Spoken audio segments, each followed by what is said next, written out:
He looked me dead in the eye and said, "People like you don't save anyone." And the room laughed, just like they always do. But if they knew what I'd done, if they knew who I really was, they would have swallowed those words before they ever reached me. My name is Katie. And that night, their cruelty finally collided with the truth I'd buried for years. Lake Winlow hadn't changed. The snow still piled high along the roadside like silent barricades, and the old pine trees still leaned the same way they always had, as if bracing for another long winter. When I pulled into my Uncle Jim's driveway, the warm glow from his windows washed across the yard, making everything look softer than it really was. Pretty. Almost. But I knew better. I knew exactly what waited on the other side of that door, the familiar choreography of roles everyone had agreed on years ago. They were all gathered for Lila's wedding weekend, buzzing with energy before the big day. She floated around the living room in a new dress, every hair in place, every gesture timed for maximum charm. Mark stood beside her like a spotlight in human form, recounting stories from the station that made everyone lean in a little too eagerly. He spoke with an ease that told me he was used to being listened to. The moment I stepped inside, the script began. How was the flight? Must be cold. Still doing that job with the department. Each question delivered with the same polite rhythm. Each answer taken as confirmation that nothing about me had changed since the last holiday gathering. I nodded, smiled, let their assumptions settle into the spaces they'd always occupied. I slipped into the last chair at the table, the one that never belonged to anyone but somehow always belonged to me. From there, I watched the orbit of attention swirl around Lila and Mark while I stayed precisely where everyone expected. Dinner was warm, the room was cheerful, but beneath it all, the same quiet pressure pressed against my ribs, the unspoken rule that I should remain small so the evening could keep its shine. I had no intention of disrupting anything tonight, but arrogance has a way of finding its moment, and as I listened to the rising laughter around me, I felt it gathering, waiting for the exact second to strike. Dinner shifted almost instantly once someone asked Mark to tell the story the one he clearly waited all night to be invited to share. He sat up straighter, rolled his shoulders back, and the entire table quieted as if he were about to recount a medal ceremony. Forks froze midway. Even Lila rested her chin on her hand like she'd heard it 100 times and still couldn't get enough. He went straight into the red port explosion, the shriek of metal collapsing, the ceiling trembling over their helmets, the black chemical smoke rolling through the corridors. He painted it so vividly the room turned still. Every detail delivered with the kind of bravado a man earns from being applauded too often for the same story. But I knew those details for a different reason. I set my fork down slowly, letting my pulse even out as he described the exact moment the West Wing folded.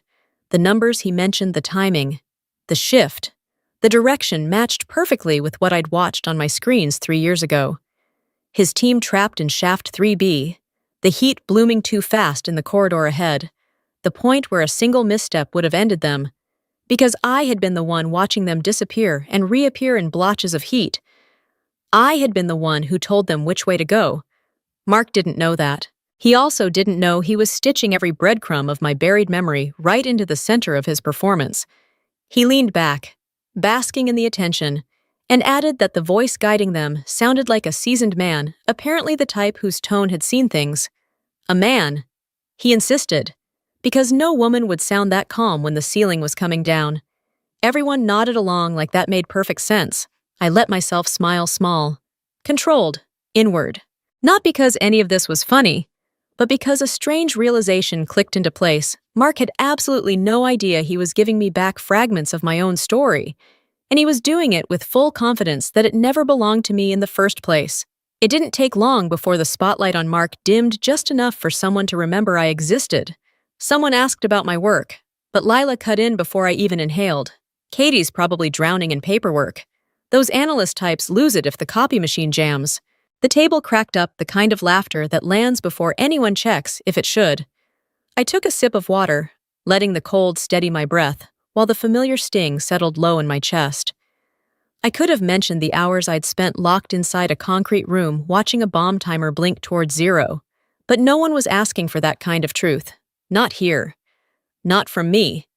Then, like she always tried to help but never chose the right words, D. Carol chimed in. She said Lila once told her I wasn't built for real danger, that I was the safe one, the type who'd never last in a situation where decisions carried actual consequences.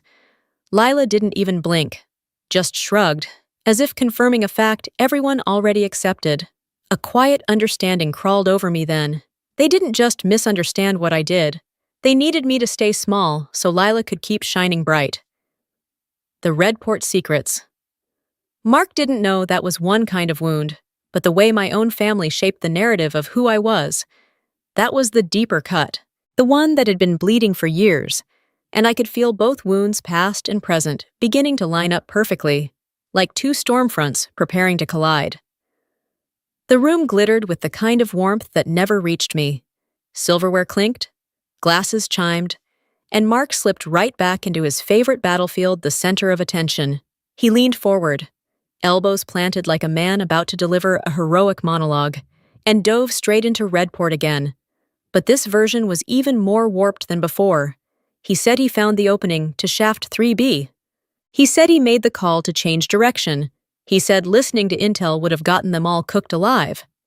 Everyone laughed as if he were delivering a stand-up routine rather than rewriting a night people almost died. Lila touched his shoulder with that smug sort of affection, the kind meant to remind everyone she'd won some prize. I didn't move, because I remembered the truth. Shaft 3B wasn't his discovery. It was the exact moment I'd watched a heat bloom spike on the northwest scan, the moment I'd rerouted them, the moment where a wrong call would have meant watching lives vanish off my screen one by one. Then he added the line that nearly locked my breath in my chest. Analysts panicked under pressure. He said, the voice on the radio was shaky, terrified. My voice. The table erupted again, everyone basking in a version of the story that had never belonged to them. And as Mark kept piling on details he didn't earn, unintentionally echoing decisions I had made, I felt the atmosphere begin to shift. His embellishments were getting too close to the truth, so close he didn't see the cliff edge he was walking toward. I stayed silent. But my silence wasn't submission this time.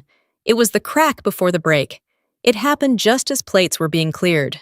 Mark stood abruptly, straightening himself like a man preparing for a speech. He reached into his pocket and pulled out something wrapped in a black cloth. The room quieted almost instantly, drawn into his gravity. He said he carried it everywhere, a reminder of the night he almost died. When he unwrapped it, my pulse stuttered. A charred piece of metal, warped at the edges, darkened by fire. I recognized it immediately, not because I had touched it, but because I'd watched it fall on thermal imaging seconds after I warned them to move left. Now it sat on the table like a piece of the truth had been dropped between the dinner rolls. Guests passed it around reverently. When it returned to Mark, he added the detail that sealed the moment they'd found it at the West Junction, right after the radio redirected them. The West Junction, the exact location I had flagged, the exact call he was claiming as his own. I lifted my gaze and didn't look away this time. Lila laughed, trying to cut the tension, asking if I'd ever seen anything that intense before. Her voice dripped with condescension, but it barely registered. My fingers rested on my glass, the cold grounding me as everything aligned, every lie, every detail, every memory. The game had shifted. And for the first time all night, Mark sensed it. The mood around the table shifted so abruptly, it felt like someone had dimmed the lights. Lila set her fork down with a theatrical flourish, turning her engagement ring under the glow like she was preparing to take center stage. She looked straight at me, a practiced sweetness coating her voice as she asked what I actually contributed, while Mark risked his life for others. The room quieted, waiting for whatever performance she'd rehearsed in her head. She tilted her chin, smiling with that polished cruelty she'd perfected since childhood, and wondered if I spent my workdays pushing spreadsheets.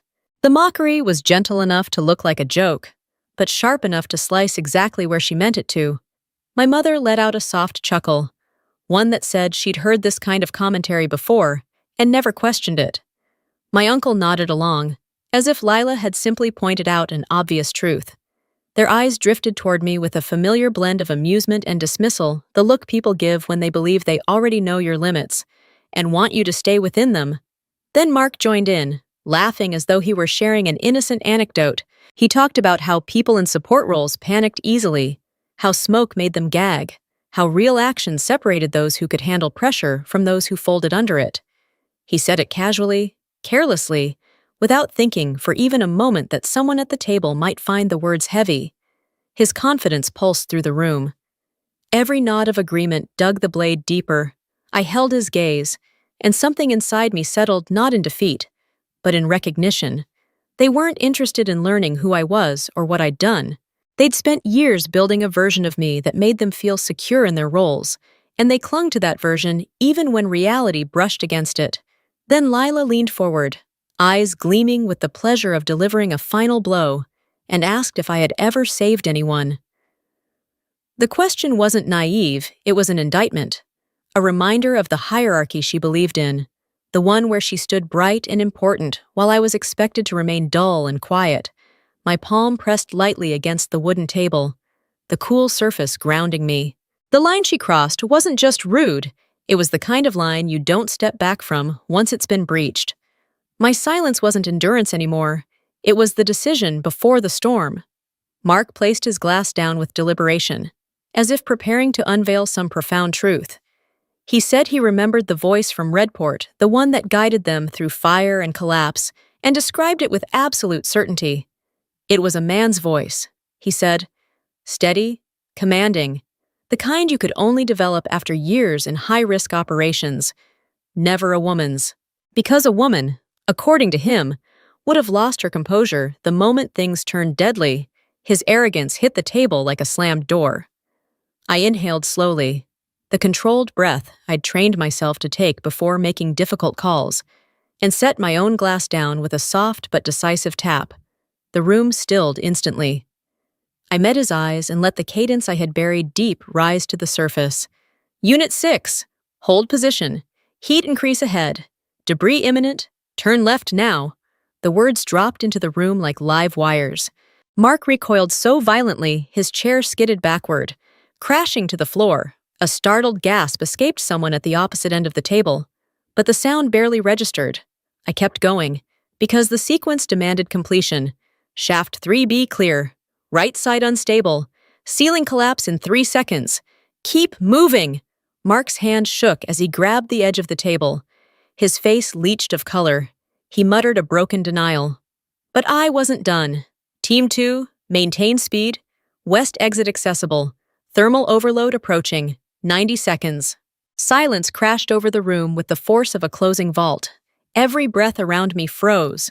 I let my voice return to its normal tone and asked if he remembered now. His eyes widened with a dawning horror that carved straight through his pride.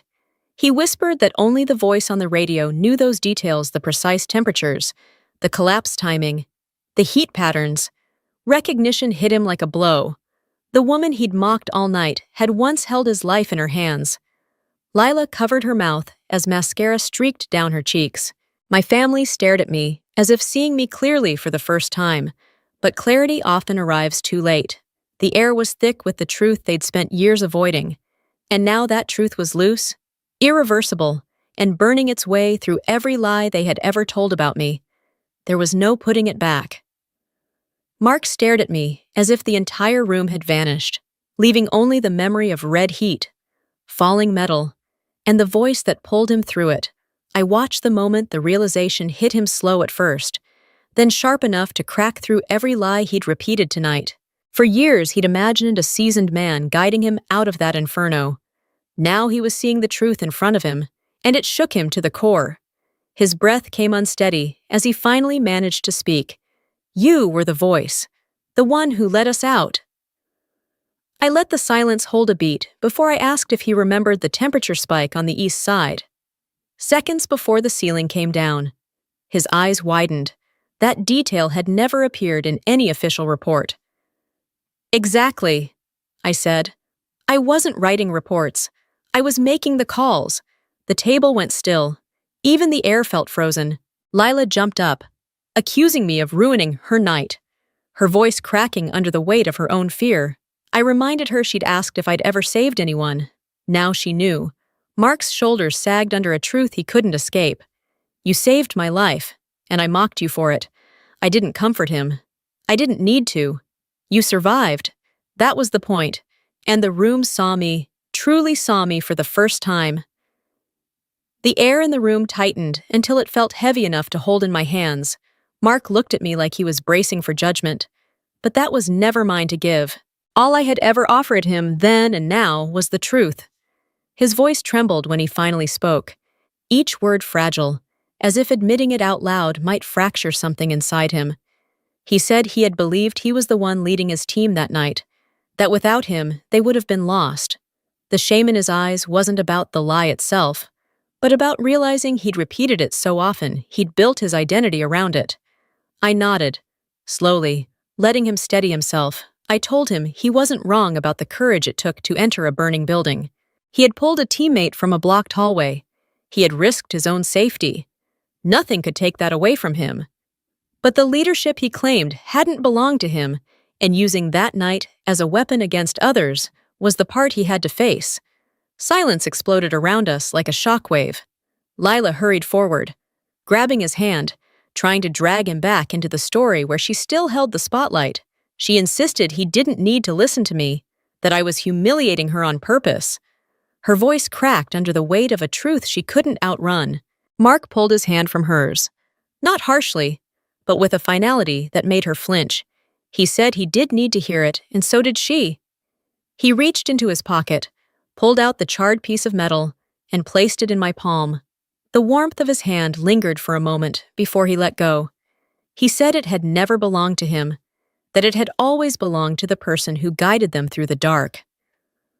Lila's face twisted, disbelief turning to panic. She demanded to know what that meant for her, for them, what he intended to do with their future. Mark exhaled, the kind of long-waited breath a man releases when he can no longer lie to himself. He said he couldn't marry someone who built herself up by tearing others down, especially not when the person she belittled had once kept him alive. Lila's scream tore through the silence. She threw her napkin to the floor and ran upstairs, the slam of the bedroom door echoing like the final crack of something breaking open. My parents lowered their gazes, unwilling to meet mine, as if looking at me might force them to acknowledge everything they'd ignored for years. They didn't apologize. They couldn't. Fear had filled the space where acceptance should have been, and that fear told me everything I needed to know. I stepped onto the porch and pulled my coat close, letting the cold Minnesota air settle around me. Snow drifted down in slow, quiet flakes, landing without fuss on the railing. The steps, my sleeves steady, self-contained, not needing an audience to be real. I breathed out, watching the cloud of it disappear into the night. Behind me, the front door clicked shut. No footsteps followed. No one rushed out to call my name or offer a late apology. The house simply returned to its stillness, as if the evening's eruption had never happened. For once, that silence didn't cut. It felt like release. I walked toward my car, each crunch of snow under my boots grounding me more firmly in myself.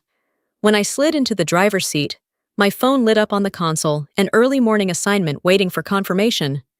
A part of me warmed at the sight, not from pride, but from recognition. That was the world where my decisions mattered, where my voice wasn't questioned, where the weight of what I did wasn't measured against someone else's ego. A small smile tugged at me. Not triumph, not revenge, just truth settling into place. I eased down to the driveway, the headlights cutting clean paths through fresh snow. At the curve above Winlow Lake, I paused long enough to see the glow of the house reflected faintly across the thin layer of ice. From this distance, it looked more like a set that had been struck lights still on. Story finished. I didn't look back again.